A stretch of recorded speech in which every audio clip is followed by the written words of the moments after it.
ನೀವು ಆನಂದ ಲಹರಿಯನ್ನು ಓದಿರುವಿರಾದರೆ ಅದರಲ್ಲಿ ಶಂಕರಾಚಾರ್ಯರು ಆ ಆನಂದ ಲಹರಿಯ ವರ್ಣನೆಯನ್ನು ನೀವು ಜೀವನದಲ್ಲಿ ಒಮ್ಮೆಯಾದರೂ ಓದಿದ್ದೇ ಆದರೆ ಅದು ಸಂಸ್ಕೃತದ ಒಂದು ಅದ್ವಿತೀಯ ಗ್ರಂಥವಾಗಿದೆ.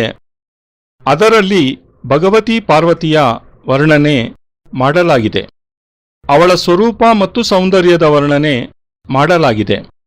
ಪಾರ್ವತಿಯ ತುಟಿಯ, ಮೂಗಿನ, ಕಿವಿಯ ಮತ್ತು ಅವಳ ಶರೀರದ ಪ್ರತ್ಯೇಕ ಅಂಗಗಳ ಪ್ರತಿಯೊಂದು ಅಂಗಗಳ ವರ್ಣನೆಯನ್ನೂ ಸಹ ಮಾಡಲಾಗಿದೆ.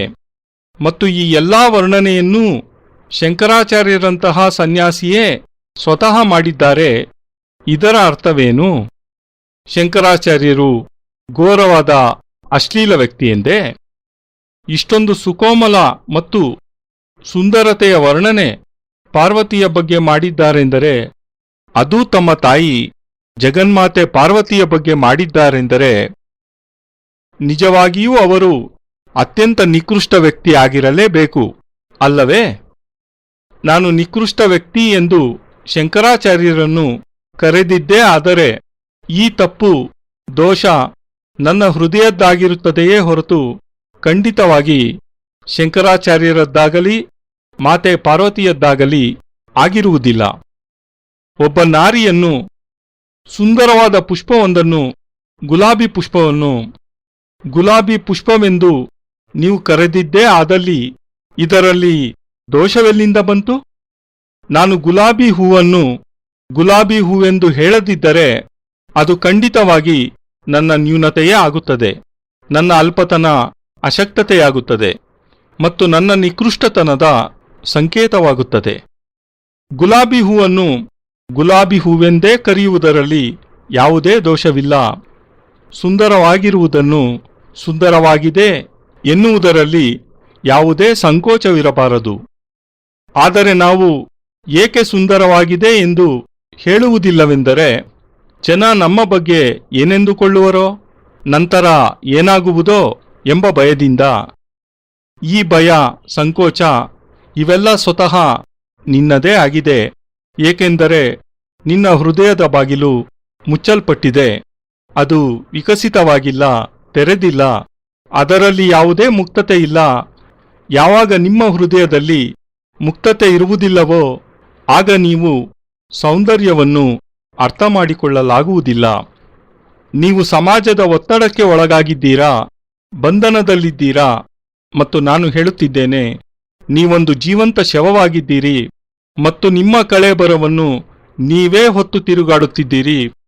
ಆದ್ದರಿಂದಲೇ ನಿಮ್ಮ ಮುಖದಲ್ಲಿ ಎಂದಿಗೂ ಆನಂದದ ಲಕ್ಷಣವೇ ಇರುವುದಿಲ್ಲ, ಮುಗುಳ್ನಗೆ ಇರುವುದಿಲ್ಲ, ಪ್ರಫುಲ್ಲತೆ ಇಲ್ಲ, ಅಟ್ಟಹಾಸವಿಲ್ಲ, ಹಾಸ್ಯವೂ ಇಲ್ಲ, ವಿನೋದವಂತೂ ಇಲ್ಲವೇ ಇಲ್ಲ. ನಿಸ್ತೇಜವಾದ ನಿಮ್ಮ ಮುಖ ಆರಿ ಹೋಗುತ್ತಿರುವ ಕೆಂಡ ಕ್ಷೀಣವಾಗಿ ಉರಿಯುತ್ತಿರುವಂತೆ ನಿಮ್ಮ ಜೀವನವೂ ಸಹ ಬೆಂಕಿ ನಂದಿ ಹೋಗಿ ಕೇವಲ ಹೊಗೆ ಮಾತ್ರವಿರುವಂತೆ ಆಗಿಬಿಟ್ಟಿದೆ. ನಿಮ್ಮ ಜೀವನದಲ್ಲಿ ಕೆಲವು ದಿನದ 24 ಗಂಟೆಯಲ್ಲಿ ನೀವು ಸರಿಯಾಗಿ ಲೆಕ್ಕ ಮಾಡಿ ನೋಡಿದರೆ 5 ನಿಮಿಷವೂ ಸಹ ನಗುವುದಕ್ಕೆ ನೀವು ಮೀಸಲಾಗಿಡುವುದೇ ಇಲ್ಲ. ನಿಮಗೆ ಯಾವಾಗಲೂ ಟೆನ್ಷನ್, ಅಸಂತೃಪ್ತಿಯೇ. ಮಗ ನನ್ನ ಮಾತನ್ನು ಕೇಳುತ್ತಿಲ್ಲ, ಇನ್ನೂ ಅವನ ಮದುವೆ ಆಗಿಲ್ಲ, ಸೊಸೆ ಇನ್ನೂ ಬಂದಿಲ್ಲ, ಈ ಸುಡುಗಾಡು ಸಂಬಳ ಏಕೆ ಸಮಯಕ್ಕೆ ಎಂದಿಗೂ ಸಿಗುವುದಿಲ್ಲ? ಇವೆಲ್ಲ ನಿಮ್ಮ ಬಳಿ ಇವೆ, ಯಥೇಚ್ಛವಾಗಿವೆ ಈ ಸಂಪತ್ತು ನಿಮ್ಮಲ್ಲಿ. ಆದರೆ ನೀವೇ ಒಮ್ಮೆ ಲೆಕ್ಕ ಮಾಡಿ ನೋಡಿ, ದಿನದ 24 ಗಂಟೆಯಲ್ಲಿ ಎಷ್ಟು ನಿಮಿಷ ನೀವು ನಗುತ್ತೀರೆಂದು. 5 ನಿಮಿಷವೂ ಸಹ ನೀವು ನಗುವುದೇ ಇಲ್ಲ. ಮತ್ತು ಅಪ್ಪಿತಪ್ಪಿ ನೀವೇನಾದರೂ ನಕ್ಕಿದ್ದೇ ಆದರೆ ಅದೆಷ್ಟು ಪೆಚ್ಚು ಪೆಚ್ಚಾಗಿ ನೀವು ನಗುತ್ತೀರೆಂದರೆ ಯಾರಿಗೇ ಆದರೂ ತಕ್ಷಣ ತಿಳಿಯುತ್ತದೆ ನಿಮ್ಮ ನಗು ಸಹಜವಾದದ್ದಲ್ಲ, ಕೃತ್ರಿಮವಾದದ್ದೆಂದು. ಬನ್ನಿ ಬನ್ನಿ ಬನ್ನಿ, ಹ ತುಂಬ ಸಂತೋಷವಾಯಿತು ನೀವು ನಮ್ಮಲ್ಲಿಗೆ ಬಂದದ್ದು. ನಿಮ್ಮನ್ನು ಭೇಟಿಯಾಗುತ್ತಿರುವುದು ತುಂಬಾನೇ ಸಂತೋಷವಾಗಿದೆ. ಇದು ನಿಜವಾಗಿಯೂ ನಗೆಯೇ? ಏಕೆಂದರೆ ನಿನ್ನ ಹೃದಯ ಪಕ್ಷವಿನ್ನೂ ಜಾಗೃತವಾಗಲೇ ಇಲ್ಲ. ಯಾವಾಗ ಹೃದಯ ಪಕ್ಷ ಜಾಗೃತವಾಗಿಲ್ಲವೋ ಆಗ ಸಹಜವಾದ ನಗು ನಿನಗೆ ಬರಲು ಸಾಧ್ಯವೇ ಇಲ್ಲ.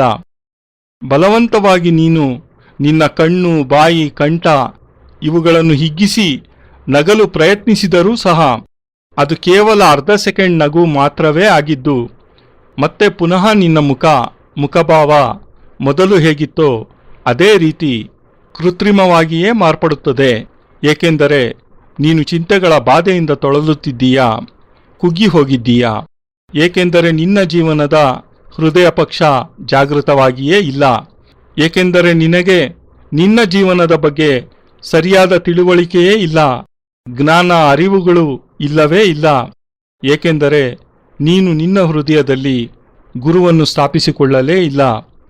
ಮತ್ತು ನಾನು ನಿನಗೆ ಜೀವನದ ಮೊದಲ ಪಾಠವನ್ನು ಹೇಳಿಕೊಡುತ್ತಿದ್ದೇನೆ, ನಿನ್ನ ಹೃದಯ ಪಕ್ಷ ಜಾಗೃತವಾಗಲಿ ಎಂದು. ನಾನು ನಿನಗೆ ಮೊದಲನೆಯ ಪಾಠವನ್ನು ಹೇಳಿಕೊಡುತ್ತಿದ್ದೇನೆ, ನಿನ್ನ ಹೃದಯದಲ್ಲಿ ಗುರುವನ್ನು ಸ್ಥಾಪಿಸಿಕೋ ಎಂದು. ಮೊದಲ ಪಾಠ ಹೇಳಿಕೊಡುತ್ತಿದ್ದೇನೆ, ನಿನ್ನ ಮುಖದಲ್ಲಿ ಮುಗುಳ್ನಗೆ ಬರಲೇಬೇಕೆಂದು. ಮೊದಲ ಪಾಠ ಕಲಿಸುತ್ತಿದ್ದೇನೆ, ನೀನು ಈ ಗುರುರೂಪಿ ಗಂಗೆಯಲ್ಲಿ ಮಿಂದು ಪುನೀತನಾಗು ಎಂದು. ಏಕೆಂದರೆ ಈ ಗುರುಗಂಗೆಯಲ್ಲಿ ಮಿಂದು ನೀನು ಮೇಲೆದ್ದಾಗ ನಿನ್ನ ಕೈತುಂಬ ಮುತ್ತಿನಿಂದ ತುಂಬಿರುತ್ತದೆ. ಯಾವ ರೀತಿ ವ್ಯಕ್ತಿಯೊಬ್ಬನು ಸಮುದ್ರದಲ್ಲಿ ಮುಳುಗಿ ಅಮೂಲ್ಯವಾದ ಮುತ್ತುಗಳನ್ನು ಸಂಗ್ರಹಿಸಿಕೊಂಡು ಹೊರಬರುತ್ತಾನೆಯೋ ಅದೇ ರೀತಿ ಸಮುದ್ರದ ದಡದಲ್ಲಿ ಕುಳಿತ ವ್ಯಕ್ತಿ ಕೇವಲ ಮಾತ್ರ ಕಪ್ಪೆ ಚಿಪ್ಪುಗಳನ್ನು ಸಂಗ್ರಹಿಸಬಲ್ಲ, ದಡಕ್ಕೆ ಎಸೆಯಲ್ಪಟ್ಟ ಕ್ರಿಮಿಕೀಟಗಳನ್ನು ಸಂಗ್ರಹಿಸಬಲ್ಲ, ಮೀನುಗಳನ್ನು ಹಿಡಿಯಬಲ್ಲ. ಆದರೆ ಸಮುದ್ರದಾಳದ ಮುತ್ತುಗಳನ್ನೆಂದು ಪ್ರಾಪ್ತಿ ಮಾಡಿಕೊಳ್ಳಲಾಗುವುದೇ ಇಲ್ಲ ಅವನಿಂದ. ಮುತ್ತುಗಳನ್ನು ಪಡೆಯಲೇಬೇಕೆಂದಿದ್ದರೆ ಆಗ ಅವನು ಸಮುದ್ರದ ಮಧ್ಯದಲ್ಲಿ ಹೋಗಿ ಧುಮುಕಿ ಸಮುದ್ರದಾಳದಲ್ಲಿ ಮುಳುಗಲೇಬೇಕಾಗುತ್ತದೆ. ಮತ್ತು ಯಾರು ಈ ರೀತಿ ಧುಮುಕಿ ಸಮುದ್ರದಾಳವನ್ನು ತಲುಪುತ್ತಾರೆಯೋ ಅವರು ತಮ್ಮ ಜೀವನದಲ್ಲಿ ಸರ್ವಸ್ವವನ್ನೂ ಪಡೆದುಕೊಳ್ಳುತ್ತಾರೆ. ಆದ್ದರಿಂದಲೇ ಈ ದಿನ ಭೂಮಾನಂದಜಿಯವರು ಭಜನೆ ಮಾಡುತ್ತಾ ಭಾವಪೂರ್ಣವಾಗಿ ಹಾಡುತ್ತಾ ಮತ್ತು ಅವರು ಹೇಳುತ್ತಿದ್ದರು, ನನ್ನ ಜೀವನ ನೌಕೆ ನಿಯಂತ್ರಣ ತಪ್ಪಿ ಓಡುತ್ತಿದೆ, ಅಡ್ಡಾದಿಡ್ಡಿ ಓಡುತ್ತಿದೆ. ಆದ್ದರಿಂದ ಗುರೂಜಿ, ನೀವು ಕೃಪೆ ಮಾಡಿ ನನ್ನ ನೌಕೆಯ ಚಾಲಕರಾಗಿ ಅದನ್ನು ಸರಿಯಾಗಿ ನಡೆಸಿ ಎಂದು. ಮತ್ತು ನಾನು ನಿನಗೆ ಸಂಪೂರ್ಣವಾಗಿ ಭರವಸೆ, ವಿಶ್ವಾಸ ನೀಡುತ್ತಿದ್ದೇನೆ, ನಿನ್ನ ಜೀವನ ನೌಕೆಯನ್ನು ಸಮರ್ಥವಾಗಿ ನಡೆಸುವ ಭಾರ ನನ್ನದೇ, ನಡೆಸುವವನು ನಾನೇ ಎಂದು ಮತ್ತು ನಾನೇ ನಡೆಸುತ್ತೇನೆಂದು. ನಿನ್ನ ಜೀವನ ನೌಕೆಯನ್ನು ಡೋಲಾಯಮಾನವಾಗಿ ತೂಗಾಡಲು ನಾನು ಬಿಡುವುದಿಲ್ಲ.